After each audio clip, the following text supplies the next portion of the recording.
Hello guys, আসসালামু আলাইকুম।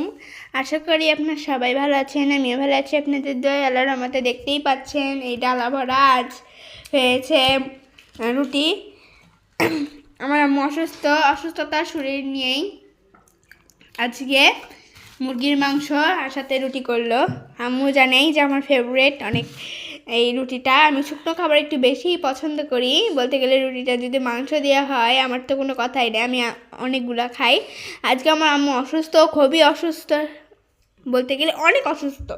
দুপুরবেলা তো আমার আম্মু উঠতেই পারছিল না, জ্বরের শরীর নিয়ে জ্বর, সর্দি, কাশি, অনেক অসুবিধা হয়েছে আজকে আমার আম্মুর মুরগির মাংসটা করতে। অনেক কষ্ট করে তৈরি করেছে, কিন্তু অনেক স্বাদ হয়েছে, টেস্টি হয়েছে। দেখুন গাইস, আজকে আমার আম্মু মুরগির মাংসটা তৈরি করেছে। দেখুন তাড়াতাড়ি করে খাইয়া ফেলছে। আজকে আমার আম্মু কতগুলো রুটি খেয়েছে, আজকে সম্পূর্ণ ভিডিওটি বেশি খাই নাই, 7টা খাইছি নাই, 7টা খাইছি বুঝছিস। মরার মুখে রুচি নাই, সর্দি কাশ জ্বর, এই জন্য মরার মুখে রুচি নাই। 7টা খাইছি, মরার মুখে রুচি নাই গো, মরার মুখে রুচি নাই।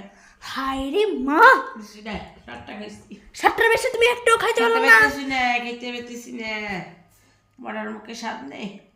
দেখছেন গাইস, উনি 7টা খেয়েছেন, তারপর নাকি ওনার মনে হয় রুচি নাই।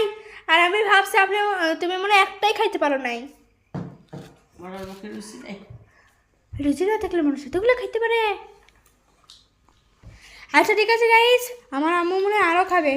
আপনারা সবাই ভালো থাকবেন, সুস্থ থাকবেন। আল্লাহ হাফেজ। আম্মু টাটা করে দাও। টাটা।